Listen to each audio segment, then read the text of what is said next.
बोलिए सिर सिद्ध बाबा अलकनाथ जी महाराज की जय। जयकारा पौना हरि जी दा बोल साचे दरबार की जय।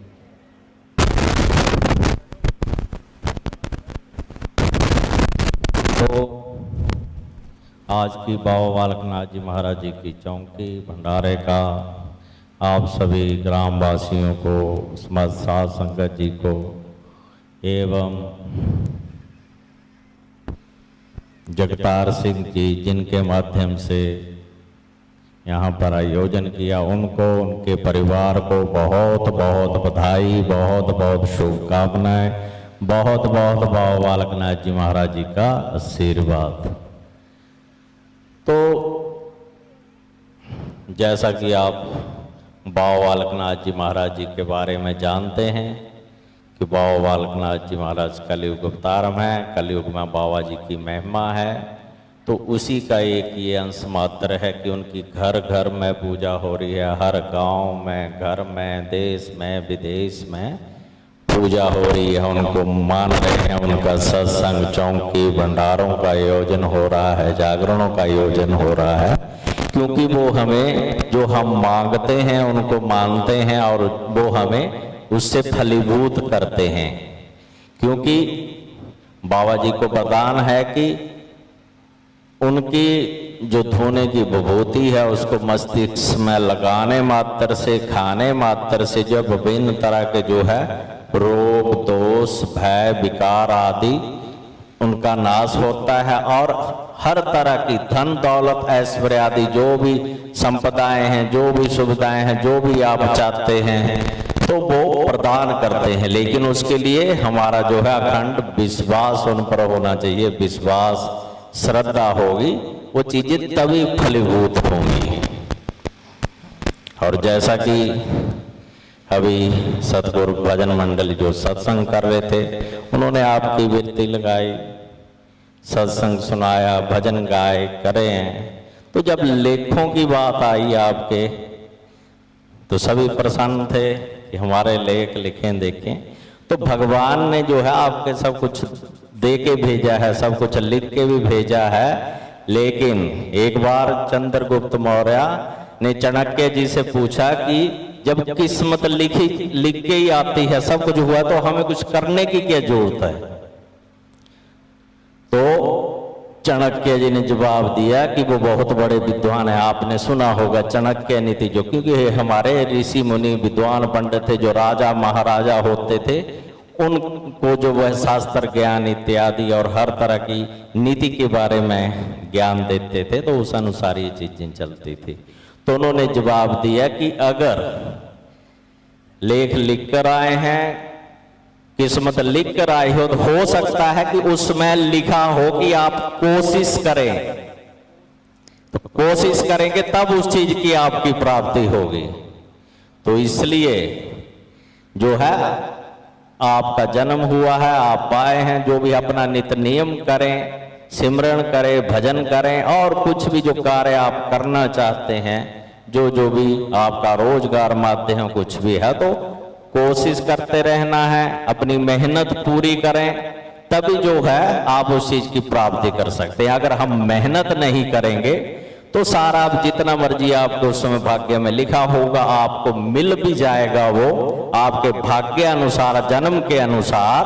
तो उसके बाद अगर आप उसको नहीं संभालते हैं, उसको आगे बढ़ाने के लिए उस संपदाओं को का एक नियम नहीं बनाते कुछ भी, और कोशिश नहीं करते, मेहनत नहीं करते और जी, तो वो भी चीजें खत्म हो जाती हैं। तो इसलिए चाहे वो सत्संग है, भजन है, कीर्तन, आपका रोजगार के माध्यम है, चाहे भगवत प्राप्ति है, क्यों इंसान का जन्म जो इसलिए हुआ है कि आप अपने सभी संसाधनों के अलावा जो आपका एक सिर्फ माध्यम है जो आत्मा के लिए, वो है भगवत प्राप्ति की, भगवान की प्राप्ति भी आपने करनी है। तो अपनी दिनचर्या में जो भी आपके 24 घंटे का समय होता है, देखिए आपके पास, तो 24 घंटे में आप कम से कम अगर 24 मिनट भी सुबह और 24 मिनट शाम भी को भी देते हैं, तो भी आप जो है जीवन अपना सबल कर सकते हैं, भगवत प्राप्ति कर सकते हैं। सिमरन करके और समय देकर, क्योंकि कलयुग को वरदान है कि इसमें जो है नाम सिमरन जो है वही पार लगा सकता है, उसके बगैर जो है कोई ऐसा माध्यम नहीं है कि आपका जो जीवन है वो सफल हो सकता है। और आपकी, क्योंकि ये आत्मा के लिए, जो आत्मा जो है हमारी शरीर है, शरीर का काम है परिश्रम करना, और उसको जो भी आप खाने पीने के लिए देते हैं वो उसकी खुराक है।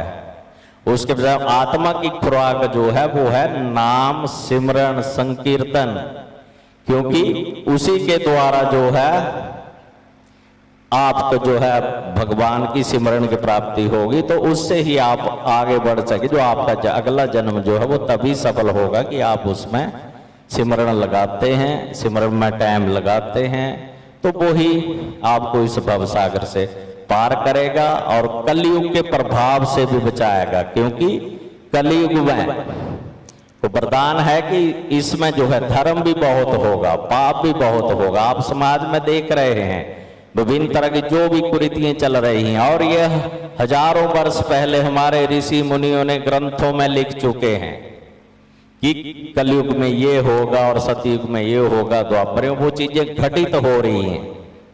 आप उन ग्रंथों को पढ़ें, उनको चर्चाओं को सुने, कथाओं का श्रवण करें, क्योंकि उसी के माध्यम से जो हमें ज्ञान होता है। हम तर्क वितर्क तो बहुत कर लेते हैं कि आज की युवा पीढ़ी है, पढ़ रहे हैं कि हम जो किताबी ज्ञान पढ़ रहे हैं हम उसी के बारे में चर्चा, जो चीजें हमने नहीं पढ़ी नहीं समझी उसके माध्यम से नहीं गुजरे हैं, तो उस पर बिना पढ़े लिखे उस पर ज्यादा तर्क वितर्क आप करते हैं तो अल्प ज्ञान है वो।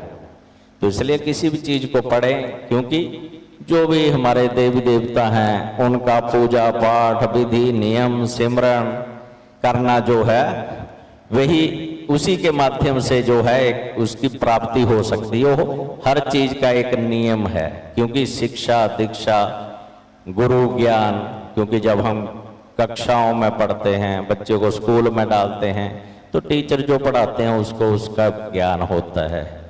लेकिन जो अध्यात्म है, अध्यात्म में इसमें जाकर आपको ग्रंथों को पढ़ना पड़ेगा, हमारे पूर्वजों की हिस्ट्री को पढ़ना पड़ेगा और गुरु ज्ञान लेना पड़ेगा। तो उसी से ही, क्योंकि उन्होंने वो पढ़ा है उसकी प्राप्ति की है, तो आपको उस मार्ग पे वही लेके जा सकते हैं।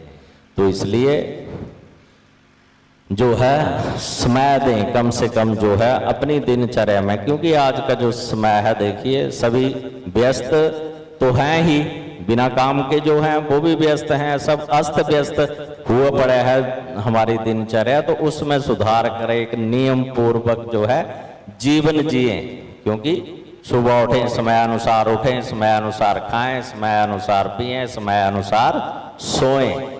तो इसी से जो आदि समस्याएं जो हमारी हैं वो खत्म हो जाती हैं, क्योंकि जब तक हमारा रहन सहन खान पान जो है उसमें सुधार नहीं होगा तब तक बाकी चीजें नहीं हो सकती। क्योंकि अगर हमारा शरीर स्वस्थ है तो हमारा काम में भी मन लगता है, सिमरन में भी मन लगेगा। तो बच्चों को इसके साथ ये है कि आप अच्छी शिक्षा दें, उसके साथ अच्छे संस्कार दें, ताकि आपकी जो संस्कृति है संस्कारों को वो संजोए रखें कि बच्चे वही जो देखते हैं वही करते हैं। तो संस्कार जो है हमारे वो परिवार से चलते हैं।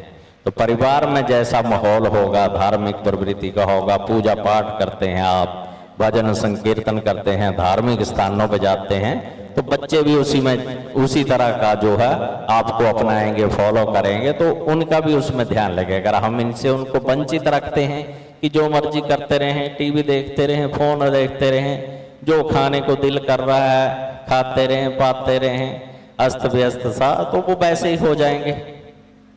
क्योंकि बच्चे को समझाना पढ़ाना लिखाना ये हमारा कर्तव्य भी है, धर्म भी है, और उसके साथ अच्छे संस्कार देना और अपनी संस्कृति में संजो के रखना आज के समय में बहुत जरूरी है। तो इसलिए बच्चों को अच्छी शिक्षा के साथ अच्छे संस्कार भी दें, और क्योंकि माता पिता की सेवा करें, क्योंकि आप बच्चों को से उम्मीदें लगा के रखते हैं कि हमारा बच्चा बड़ा होगा, पढ़ेगा लिखेगा, फिर हमारी सेवा करेगा, हमारा ध्यान रखेगा, हमारे बुढ़ापे का सहारा बनेगा। लेकिन अगर हम उनको संस्कारों से वंचित रखते हैं तो आप ये भूल जाएं कि वो आपकी सेवा करेगा और आपका बुढ़ापे का सहारा बनेगा। क्योंकि जिस सभ्यता में, जिस माहौल में बच्चा रहेगा, उसको वही चीज सीखने को मिलेगी, वही वो देखेगा, वही करेगा। फिर आप उसको जो है पीछे नहीं मोड़ सकते। सिर्फ यही जो है बचपन से लेकर जो है जवानी तक का जो 18-20 साल की उम्र तक का जो समय है बच्चों को किसी भी तरफ मोड़ने का, उसमें संजो के रखने का, वही समय है। तो इसमें जो है बच्चों का ध्यान भी रखें कि यही एक पूंजी है। माता पिता की जो औलाद होती है वही एक पूंजी है जिसके लिए आप जीवन यापन करते हैं। तो उनको बाहरी प्रवृत्तियों से बचाना है, संस्कृति में संजो के रखना है, अच्छे संस्कारों में भी संजो के रखना है, ताकि जो हमारी युवा पीढ़ी है वो आगे भी बढ़े और अच्छे संस्कारित भी हों। अगर हमारी युवा पीढ़ी जो है संस्कारित होगी तो हमारा समाज फिर संस्कारित होगा, उसी तरफ बढ़ेगा कि वैसा ही माहौल आगे से आगे बनता जाएगा। तो आप बाबा बालकनाथ जी महाराज जी के चरणों में लगे रहें, यही हमारी बाबा जी से कामना। आप सुख शांति समृद्धि का आपके घर में परिवार में वास हो और अखंड श्रद्धा विश्वास के साथ आप बाबा जी को माने। जो भी आप धूप दीप नैवेद्य जिस कामना से मानते हैं बाबा जी उसी कामना को फलीभूत करते हैं। तो कलयुग अवतार हैं, कलयुग में बाबा जी की महिमा है, प्रचार प्रसार हो रहा है और आप उस समय में, उस काल खंड में हैं कि बाबा बालकनाथ जी महाराज जी के दर्शन कर सकते हैं, गुफा पर जाकर उनको मान सकते हैं, सेवा कर सकते हैं, धूप दीप नैवेद्य आदि कर कर जो अपना जीवन जो है सफल बना सकते हैं। और जो है आज के कार्यक्रम की फिर से सभी को बहुत बहुत बधाई, बहुत बहुत शुभकामनाएं, बहुत बहुत बाबा बालकनाथ जी महाराज जी का आशीर्वाद। जयकारा पौणाहारी जी दा बोल, सच्चे दरबार की जय।